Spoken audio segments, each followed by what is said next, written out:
vais vous inviter à prendre place. On va célébrer notre Dieu. On va lui donner un culte qui lui est agréable. Alors, je ne sais pas si vous l'avez remarqué, mais j'ai perdu ma voix. Donc, je vais compter sur vous pour qu'on puisse chanter au-delà de ce que nous, on peut sur l'estrade. Mais on fait confiance à Dieu et on croit que le Seigneur, il est capable de faire au-delà de ce qu'on pense. Amen. Donc, je vais vous inviter à vous tenir debout. On va prendre ce chant qui dit « Un chant s'élève, Hosanna, un chant s'élève, les yeux se tournent vers toi. » Est-ce que vous êtes prêts à chanter ce chant avec nous? Il n'y a pas beaucoup de personnes qui veulent chanter avec nous. Vous êtes prêts? Amen, amen. Un chant s'élève.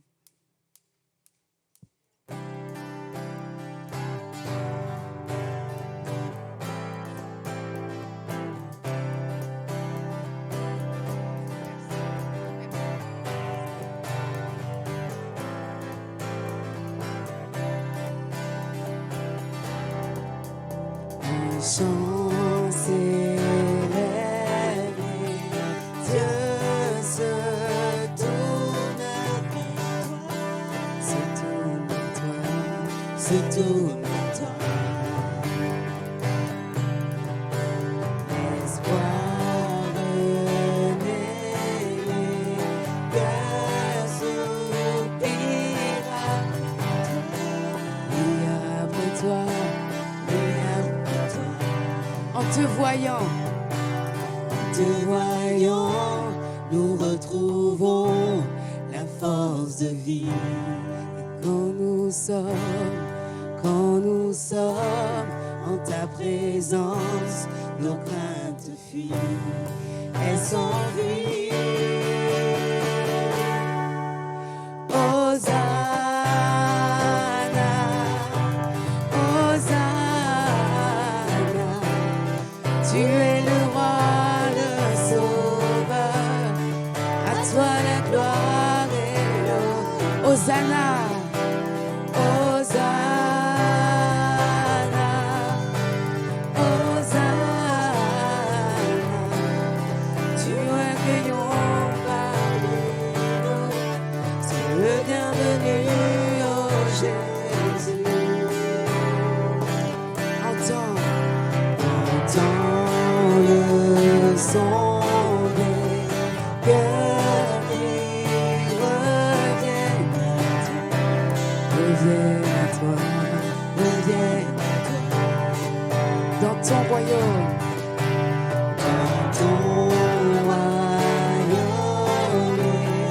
l'Église, elles sont restaurées en toi, Seigneur, sont restaurées. En te voyant, nous retrouvons la force de vie. Et quand nous sommes en ta présence, nos craintes fuient. En te voyant, nous retrouvons la force de vie. Et quand nous sommes en ta présence, nos craintes fuient, elles s'enfuient. Hosanna, Hosanna. Tu es le roi, le sauveur, à toi la gloire et l'honneur. Hosanna, Hosanna, Hosanna. Nous t'accueillons parmi nous, c'est le bienvenu, oh Jésus. Hosanna, Hosanna, Hosanna. Tu es le roi, le sauveur, à toi la gloire et l'honneur. Hosanna, Hosanna, Hosanna, Hosanna.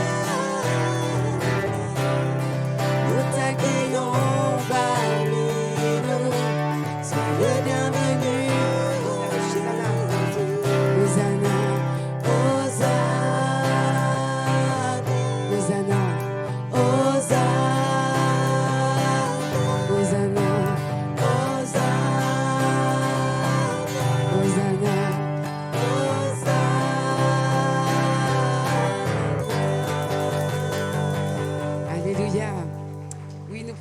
acclamer le roi des rois, le Seigneur des seigneurs, celui qui est au-dessus de tout, du ciel et de la terre. Et c'est vrai qu'avec les anges, on veut chanter que le Seigneur est saint.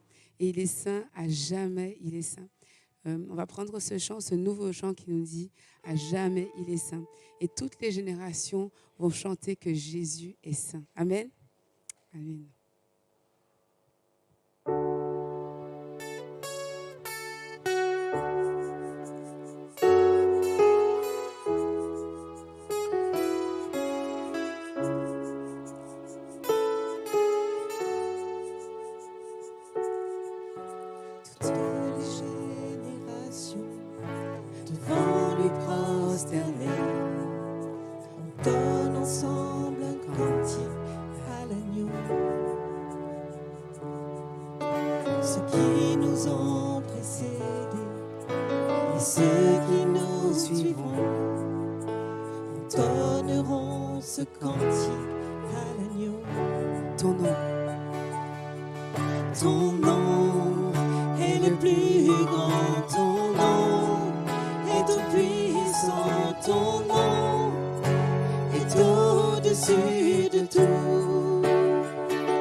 Et les anges acclament.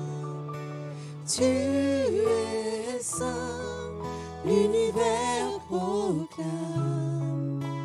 Tu es saint, tu es glorifié.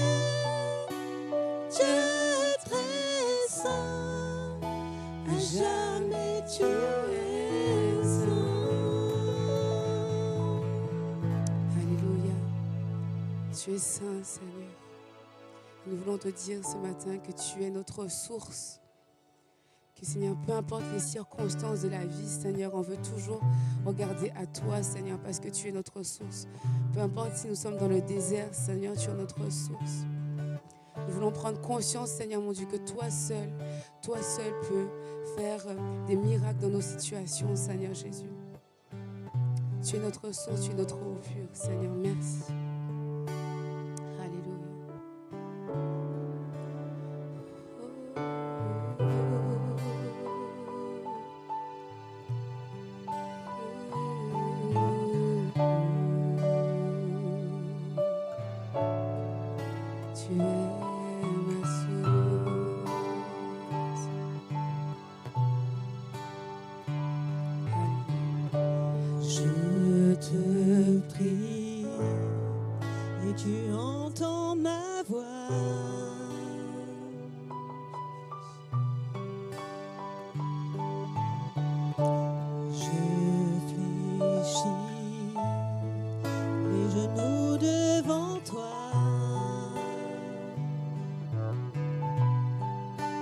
J'ai besoin que tu traces un nouveau chemin.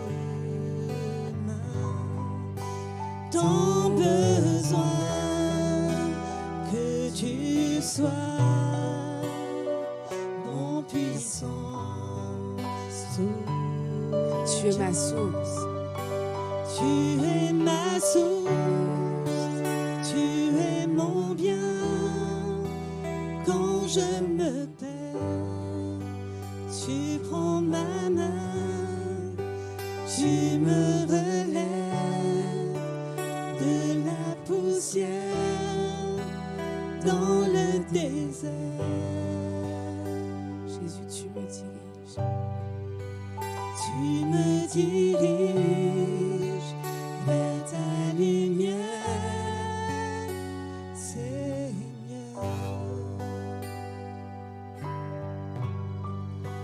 Tu es mon Père, tu restes Dieu dans mon désert. Alléluia.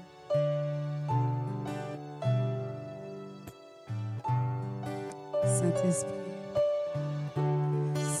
Saint-Esprit, je me tiens devant toi.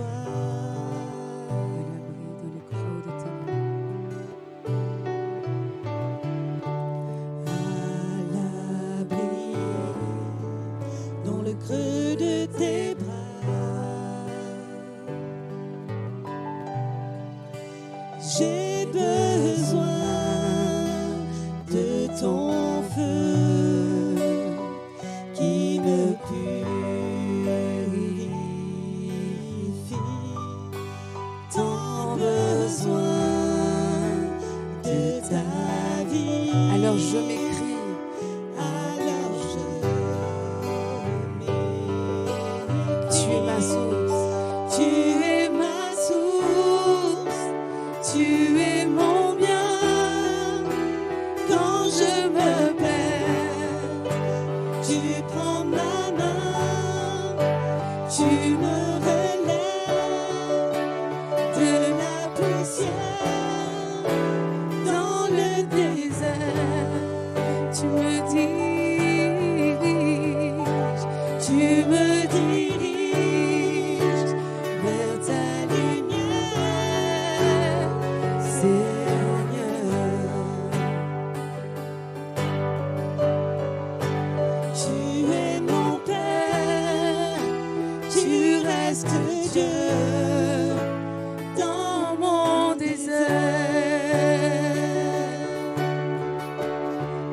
quand je me perds, tu prends ma main, tu me relèves de la poussière dans le désert.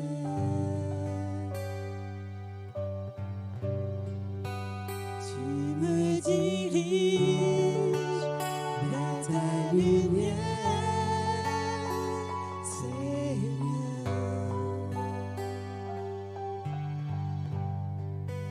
Tu es mon Père,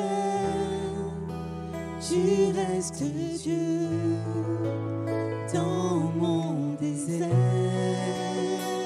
Tu es mon Père, Tu es mon Père, tu restes Dieu dans mon désert. dans mon désert.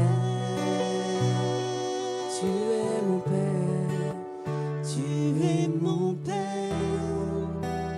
tu restes Dieu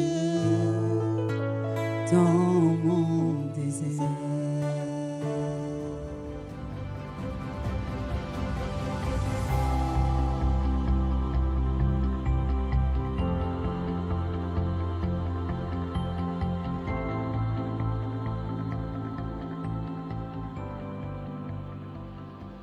Bienvenue à tous.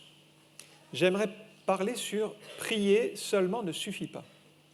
Dans Marc chapitre 11 et au verset 20, il est écrit « Le matin, en passant, les disciples virent le figuier séché jusqu'aux racines.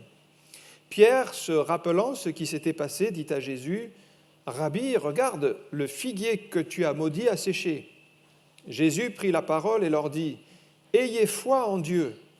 Je vous le dis en vérité, si quelqu'un dit à cette montagne « Ôte-toi de là et jette-toi dans la mer », et s'il ne doute point en son cœur, mais croit que ce qu'il dit arrive, il le verra s'accomplir.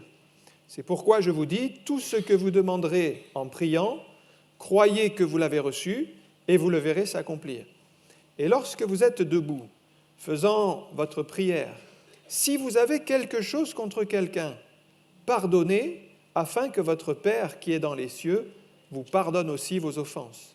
Mais si vous ne pardonnez pas, votre Père qui est dans les cieux ne vous pardonnera pas non plus vos offenses. Amen. Le Seigneur m'a montré qu'il est indispensable de passer du stade de croyant au stade de disciple. Être croyant, c'est déjà une bonne chose. Croyant en Dieu, on a donné son cœur au Seigneur, on a fait un premier pas de foi, et c'est très bien. Mais j'allais dire que Dieu veut que nous allions plus loin et que nous devenions des disciples. Des disciples, c'est-à-dire, c'est plus que des personnes sauvées, ce sont des personnes maintenant qui ont mis une discipline dans leur vie spirituelle, qui ont pris à cœur de prier tous les jours et qui méditent la parole de Dieu tous les jours. Ils sont devenus des disciples. Et j'ai remarqué ce verset dans Actes 11, 26, et ce n'est pas un hasard. Ce fut à Antioche, dit à la fin du verset, c'est dit, ce fut à Antioche que pour la première fois, les disciples furent appelés des chrétiens. C'est bien les disciples dont il est question. Ce sont des fidèles, ce sont des gens qui sont disciplinés spirituellement, qui ont mis à la première place à Jésus et qui sont devenus des disciples. Et c'est ce que Dieu veut pour nous. Donc si vous n'êtes pas encore devenu un disciple, c'est la première étape à franchir. Arrivez à vous discipliner spirituellement, à prier tous les jours, à méditer la parole de Dieu tous les jours. Parce que quand vous ne priez pas, en fait, vous vous affaiblissez spirituellement et vous n'avancez pas. Je prends l'exemple, si vous achetez une voiture ou vous avez une voiture, admettons, où on vous offre une voiture neuve, mais s'il n'y a pas d'essence dedans, s'il n'y a pas de carburant, cette voiture, elle peut être très belle, elle peut avoir toutes les options, mais elle n'avancera pas. Eh bien, la prière, c'est ce qui va, dans notre vie, être le carburant pour nous permettre d'avancer spirituellement et de faire la volonté de Dieu. Seule la parole de Dieu vous donnera des forces spirituelles. Pourquoi on dit de lire la parole tous les jours? C'est le meilleur aliment qui existe, c'est la parole de Dieu. Pour votre âme, il n'y a pas mieux. Pourtant, on voit qu'aujourd'hui, beaucoup cherchent ailleurs, en dehors de la parole, à gauche, à droite. Ils s'épuisent, mais si vous voulez des forces spirituelles, venez dans la parole de Dieu. Et une fois que vous êtes devenu un disciple, donc vous avez franchi ce cap, vous priez maintenant, vous avez compris que lire la parole, c'est vraiment important, eh bien, il nous faut réaliser que la prière seule ne suffit pas. Parce que certains disciples sont arrivés au stade de prier, oui, et ils pensent qu'après, ils peuvent faire ce qu'ils veulent. Mais il y a plusieurs éléments à ajouter à la prière pour qu'elle soit efficace. Le premier que je vois dans ce texte, c'est que Jésus nous demande d'ajouter la foi à la prière. Il dit, au verset 24, « Tout ce que vous demanderez en priant », donc il y a bien la prière, et c'est quelque chose que nous devons avoir dans notre vie, une prière régulière, mais il dit, « Croyez, croyez que vous l'avez reçu ». Et Jésus est en train d'expliquer qu'il nous faut ajouter la foi à la prière. Il ne s'agit pas de prier seulement, mais d'ajouter la foi. Dans le contexte, Jésus avait maudit un figuier à Béthanie, et on se rend compte que c'est un acte symbolique qui représente quelque chose. Quand il a maudit ce figuier, en fait, on sait que le figuier représente Israël et que les figuiers devaient donner des prémices, des fruits qui annonçaient la récolte. Or, quand Jésus s'est approché du figuier, il n'y avait pas les prémices, il n'y avait pas ces fruits qui annonçaient la récolte. Et c'est une image, quand Jésus a maudit ce figuier, pour parler d'Israël, Israël qui aurait dû produire les fruits, les prémices qui annonçaient la récolte, c'est-à-dire croire dans le Messie, faire confiance à Jésus, et en fait, il n'avait que des feuilles, c'est-à-dire il n'avait que la superficialité, que l'apparence de la foi, mais pas la foi profonde. Et Israël n'a pas reconnu Jésus comme le Messie, il y a eu une sanction, et ça c'est prophétique, puisque ça s'est réalisé en l'an 70, lorsque le temple a été détruit par le général romain Titus, et tout cela est arrivé dans l'histoire, donc c'était un acte prophétique concernant Israël. Et Pierre, lorsque le lendemain il voit le figuier, il dit « Mais regarde Seigneur, le figuier que tu as maudit, il est séché jusqu'aux racines. » Pierre avait bien entendu Jésus prier, mais il avait du mal à croire que ça soit possible que le figuier soit séché jusqu'aux racines. Et il constate que oui, c'est possible. Il avait du mal à croire. Et c'est pourquoi Jésus dit, oui, vous devez prier, mais ajoutez la foi. Parce que si vous priez sans la foi, c'est comme si vous voulez allumer un feu, mais vous jetez de l'eau dessus. Vous priez, mais vous doutez. Et l'incrédulité, c'est comme si vous jetez de l'eau sur un feu. Donc le feu ne prend pas. Par contre, si vous avez la foi, vous pourrez espérer contre toute espérance. C'est dans Romains chapitre 4, verset 18. C'est l'exemple d'Abraham.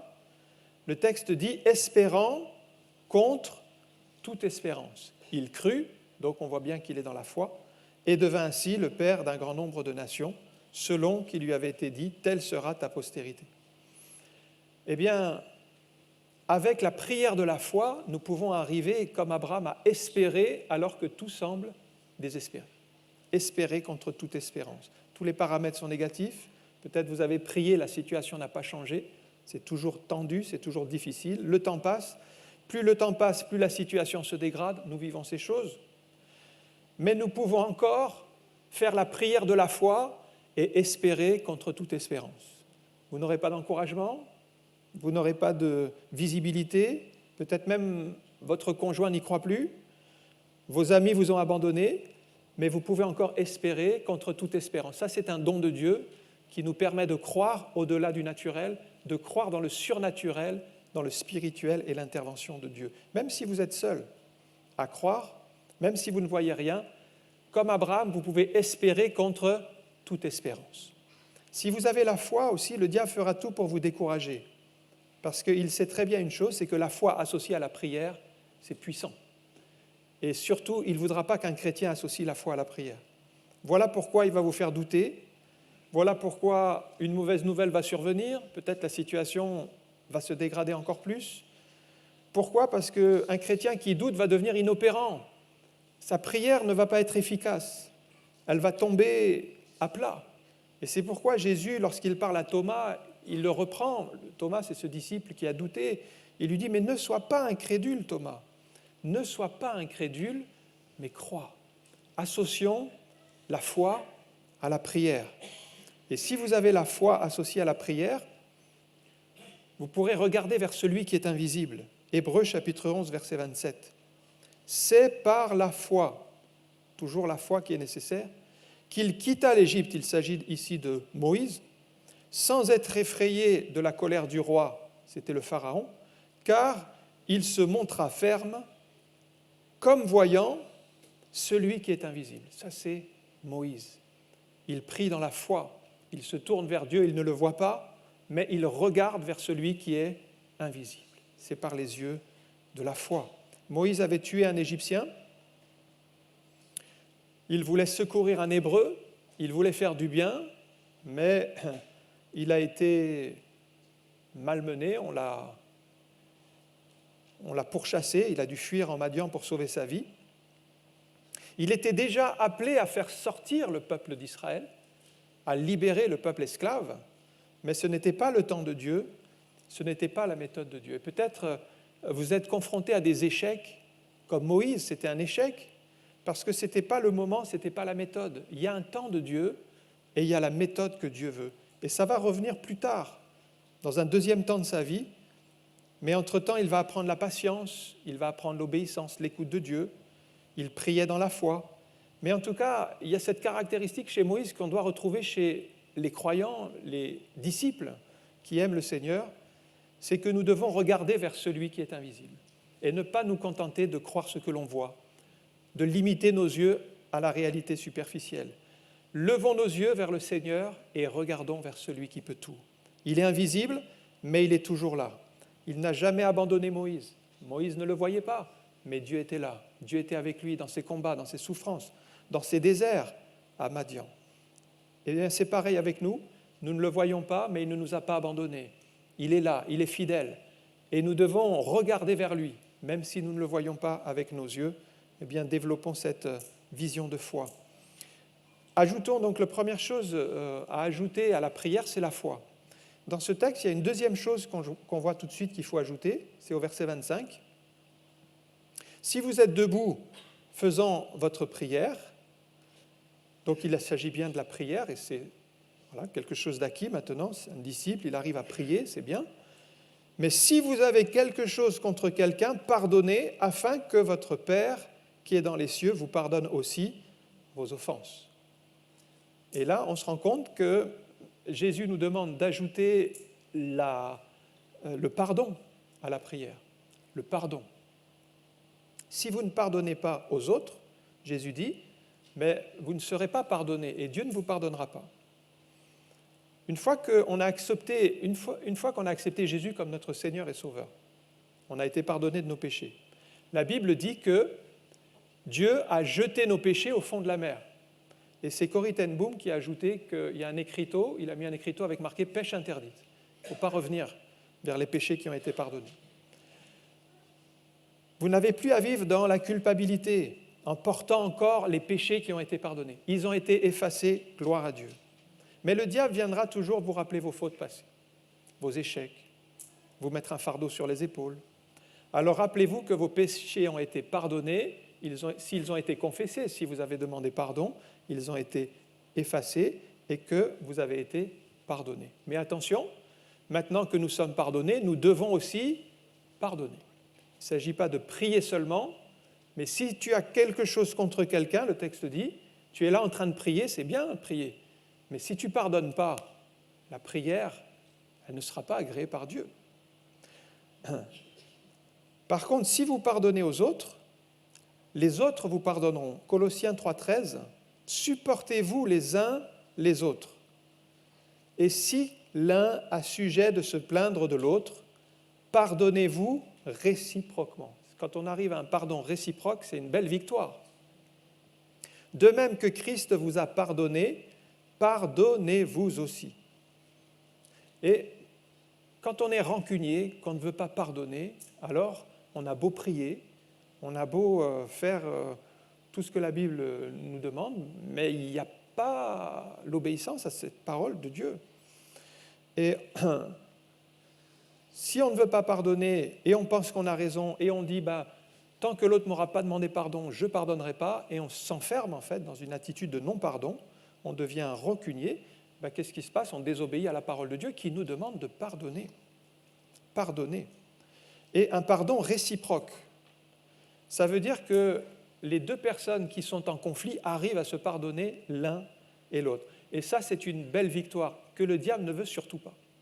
Car si le diable peut maintenir des chrétiens qui se divisent et qui se détruisent les uns les autres, eh bien, ça détruit l'Église de l'intérieur. Mais ce que Dieu veut, c'est le pardon réciproque.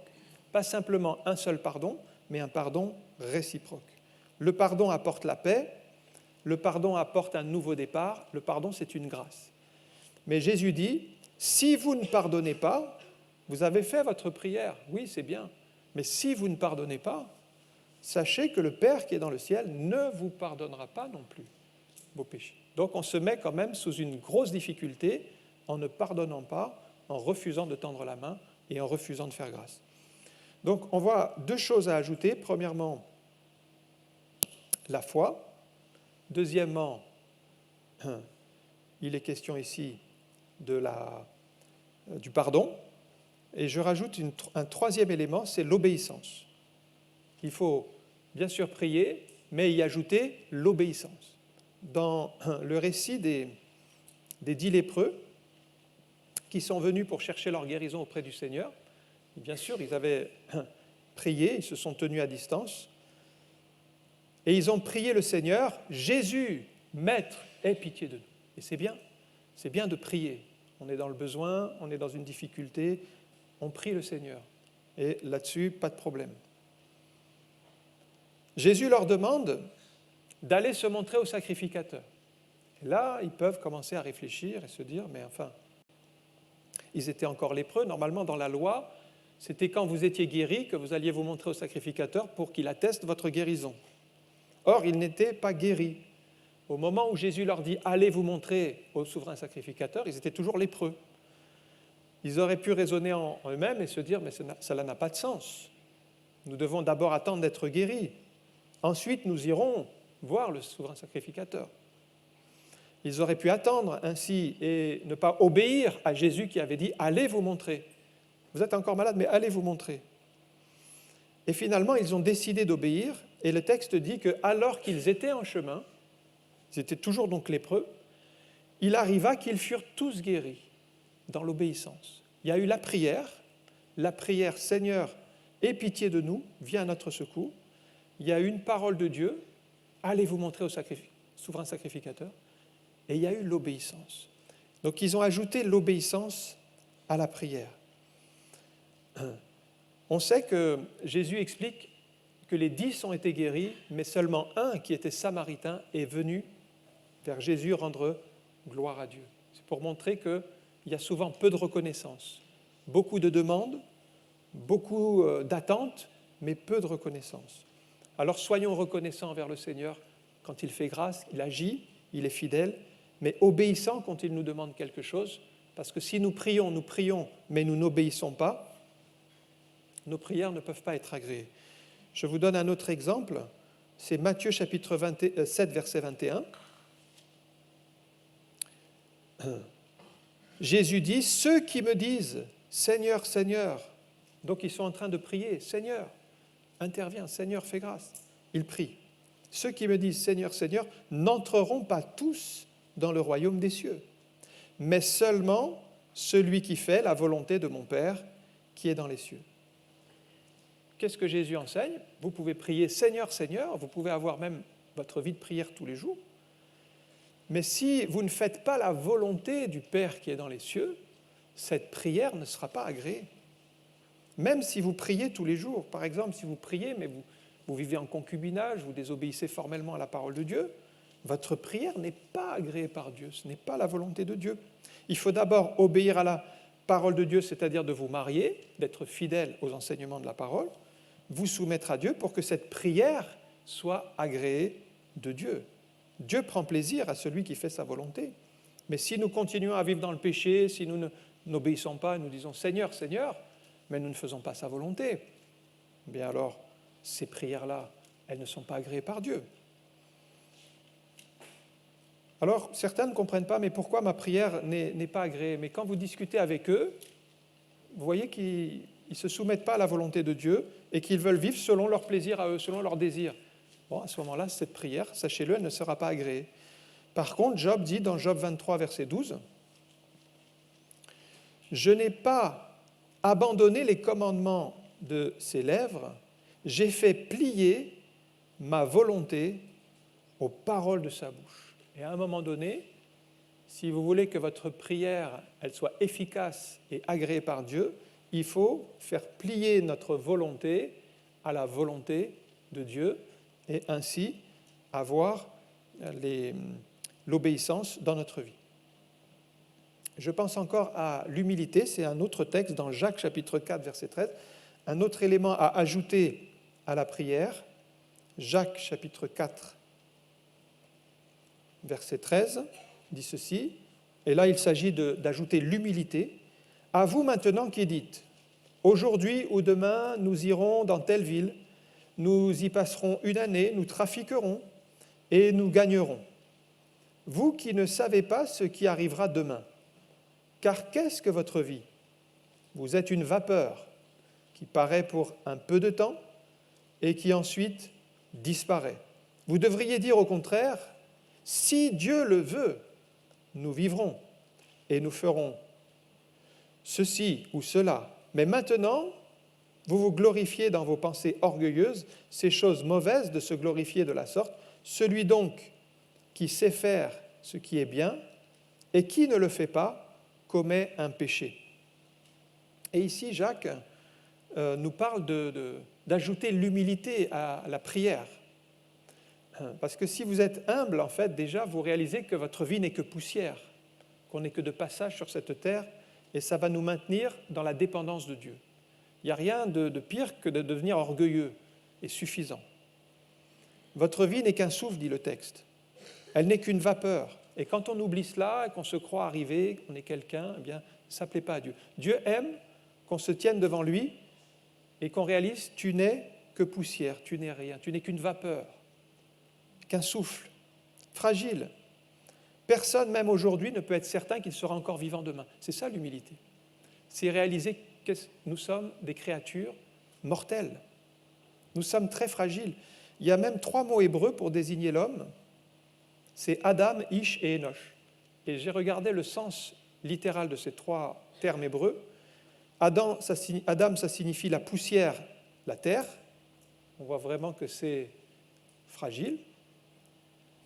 Ish, ça signifie être faible, fragile, souffrant. On voit encore toute la fragilité de l'être humain. Et puis Enoch, mortel, périssable. Donc, nous devons réaliser la brièveté de la vie et rester humble. Et le texte dit ici que si nous prions humblement, nous ajouterons à nos prières « si Dieu le veut ». Si Dieu le veut, nous ferons ceci, nous ferons cela. Mais notez bien, ce n'est pas nous qu'allons imposer à Dieu « Dieu, il faudrait que tu fasses comme ci, Dieu, il faudrait que tu fasses comme ça ». Si Dieu le veut. On ne peut pas imposer à Dieu notre calendrier. On ne peut pas imposer notre rythme, nos décisions à Dieu. Ça, ce n'est pas humble. Humble, il va dire, mais si Dieu le veut, c'est-à-dire le temps appartient à Dieu. Parce que vous avez peut-être l'impression de perdre votre temps et de dire, mais Dieu n'agit pas, Dieu n'intervient pas. Mais vous ne pouvez pas forcer Dieu à agir plus vite. Je prends l'exemple de Lazare lorsqu'il était malade. Jésus apprend qu'il était gravement malade. Il allait mourir. Et les disciples le pressaient, mais il faut aller le voir. Mais Jésus resta encore 2 jours dans le lieu où il était. Il resta 2 jours. Ce qui n'est pas très logique sur un plan humain. On pourrait se dire c'est son ami. Lazare va mourir, il va faire quelque chose, il va venir le voir vite. Or, quand il arrive à Béthanie, donc longtemps après, il y avait 4 jours que Lazare était déjà mort. Et là, il reçoit les reproches. Premièrement, Marthe qui lui dit, mais Seigneur, si tu avais été ici, si tu étais venu plus tôt, mon frère ne serait pas mort. Les reproches. Marie lui fait le reproche. Le même que sa sœur, si tu étais venu plus tôt, mon frère ne serait pas mort. Personne ne comprend l'attitude de Jésus. Pourquoi a-t-il tardé? Les Juifs qui sont sur place, qui font le deuil, ils font le reproche à Jésus. Jean 11, 36, lui qui a ouvert les yeux de l'aveugle, ne pouvait-il pas faire aussi que cet homme ne meure point s'il était arrivé plus tôt, s'il était venu plus vite, il aurait prié. Vous voyez, en fait, c'est comme si on commandait Jésus de faire ce que nous voulons. Et personne n'a pu commander Jésus de faire autrement. Il avait décidé de rester 2 jours où il était, et il a mis 2 jours de plus, ça faisait 4 jours. Mais personne ne pouvait lui imposer de venir plus tôt. Ce n'était pas possible. Et on ne peut pas commander le Seigneur de venir plus tôt. Alors peut-être on va faire des reproches parce qu'on ne comprend pas. On dit « Seigneur, pourquoi ? Oh Dieu, on a prié, tu n'es pas intervenu. » Mais Jésus savait que s'il venait plus tard, c'était pour une autre bénédiction que la guérison, c'était pour la résurrection. Et ça, personne ne le savait. Or, on ne peut pas forcer Jésus à agir autrement. Et si on est humble, on dira « Dieu, nous prions, mais si tu le veux, si tu le veux, si tu le veux, tu le feras. »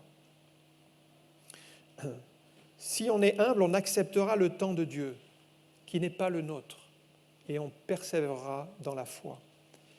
Si on est humble, on va soumettre nos projets à Dieu en disant « Seigneur, que ta volonté soit faite sur la terre comme au ciel. » Ça, c'est la prière que Jésus nous a enseignée. C'est une prière d'humilité, de dire que ta volonté soit faite et non la mienne. Que ta volonté soit faite. Même dans la prière du Notre Père, nous devons accepter que Dieu règne et que c'est sa volonté qui prime en toutes choses. C'est ça l'humilité. Accepter que Dieu va fermer certaines portes et qu'il va en ouvrir d'autres, peut-être des portes qu'on n'avait pas imaginées. Parce que bien souvent, nous attendons devant une porte fermée que nous demandons « Seigneur, ouvre cette porte ». Mais si ce n'est pas la volonté de Dieu, finalement, on se heurte à un mur parce que Dieu ne l'ouvrira pas. Par contre, il a ouvert une autre porte et nous tardons à y entrer. Eh bien, nous ne pouvons pas forcer Dieu à changer d'avis et de dire « Seigneur, ouvre plutôt celle-ci et ferme l'autre ». Mais si Dieu a décidé que c'est celle-ci qui doit être fermée et l'autre qui soit ouverte, ce n'est pas nous qui allons faire changer Dieu d'avis, mais c'est à nous de mettre notre avis sur l'avis de Dieu, parce que si Dieu a dit non, eh bien il faut l'accepter. Je pense à Moïse. Moïse qui a été très durement sanctionné à cause d'une désobéissance. Il avait conduit le peuple hors d'Égypte, il avait vu des miracles, mais à un moment donné, il n'a pas respecté la parole de Dieu. Au lieu de parler au rocher, il a frappé le rocher. Et le texte dit dans Deutéronome 3, 26, « Mais l'Éternel s'irrita contre moi à cause de vous, et il ne m'écouta point. L'Éternel me dit, c'est assez, ne me parle plus de cette affaire. » Et on voit que là, Dieu, il a mis un non ferme à Moïse, voilà. Pour toi, c'est comme ça, et ne me parle plus de cette affaire. Ça veut dire qu'à un certain moment, quand Dieu dit non, c'est non. Et qu'il faut accepter cette parole. Et Moïse a dû l'accepter. Mais l'orgueil, au contraire, si l'orgueil domine, eh bien, il va vous pousser à vous rebeller contre Dieu, à mépriser la décision de Dieu, à rejeter le conseil de Dieu, parce que l'orgueil vous poussera à prier pour des mauvais besoins. Par exemple, Jacques chapitre 4, verset 3, « Vous demandez », donc on voit bien qu'il prie, « Vous demandez dans la prière, mais vous ne recevez pas parce que vous demandez mal, dans le but de satisfaire vos passions. » Et si on prie pour satisfaire nos propres passions, donc on ne prie pas selon la volonté de Dieu, cette prière ne sera pas agréée. Ce n'est pas la prière d'un cœur humble, on le voit bien dans Jacques, ce n'est pas une prière qui plaît à Dieu, mais notre prière doit être comme un parfum de bonne odeur qui monte vers le Seigneur, et c'est celle-là qui est agréée par Dieu. Donc vous voyez, j'ai pris quelques exemples pour montrer dans la parole que la prière seule ne suffit pas. Il nous faut ajouter différents éléments, que ce soit la foi, que ce soit le pardon, que ce soit l'obéissance, que ce soit ici l'humilité. Mais n'imaginons pas que ça y est, j'ai fait ma prière et maintenant je suis quitte, je fais ce que je veux. Non. C'est déjà bien de prier, c'est vrai, que Dieu soit béni pour tous ceux qui ont franchi ce cap. Mais même si vous êtes devenu un disciple, vous avez pris au sérieux la parole, réalisez que la prière à elle seule ne suffira pas et qu'il faut y ajouter maintenant l'obéissance, la soumission. On va prier quelques instants et demander au Seigneur de nous remplir de sa parole, de ces directives qu'il a pour nos vies, afin que nous réalisions que nos prières doivent être accompagnées de foi. Nous voulons croire, Seigneur, que ta parole est certaine et que tu nous enseignes le chemin de la prière efficace. Cette prière qui nous permet d'obtenir des bénédictions et grâce sur grâce, victoire sur victoire. Seigneur, nous voulons ajouter la foi à la prière, comme ta parole nous l'enseigne, à croire dans toutes tes promesses, à rejeter de notre esprit, de notre cœur, le doute, l'incrédulité qui nous affaiblit, qui rend inopérantes nos prières. Seigneur, nous voulons te demander de nous fortifier ce matin dans la foi, afin de croire, Seigneur, dans l'impossible et dans le Dieu du miracle. Seigneur, nous voulons aussi ajouter le pardon à la prière, comme nous l'avons vu. Quand vous êtes debout, Jésus dit, quand vous êtes debout, pardonnez. Et nous voulons pardonner pour que ces prières soient agréées de Dieu, afin de ne pas garder de la rancune dans nos cœurs, afin de ne pas en vouloir à l'un, à l'autre, à vouloir régler des comptes, à être médisant, mais à pardonner, à libérer, parce que ta parole nous rappelle que si nous pardonnons, nous serons pardonnés par Dieu. Nous voulons ajouter aussi l'obéissance à la prière, ô Seigneur, pour faire ce que tu as prévu pour nos vies et ne pas nous contenter de prier seulement et de faire notre volonté, mais vraiment de chercher à faire tout ce qui te plaît, tout ce qui t'honore, et que ton cœur soit réjoui. Et nous voulons ajouter l'humilité, Seigneur, en disant, si tu le veux, que ta volonté soit faite et non la nôtre. Apprendre, Seigneur, à dépendre entièrement de toi et à ne pas simplement prier pour des désirs qui sont inconsidérés, comme Jacques l'évoque, des désirs charnels, des désirs humains. Ce n'est pas la prière que tu agrées parce que c'est des demandes qui sont mal formulées, mais nous voulons rester humbles et avoir des prières selon ton cœur et être vraiment dans la pensée de l'Esprit. Oui, Seigneur, en toutes choses, nous te rendons gloire. Amen. Que le Seigneur vous bénisse.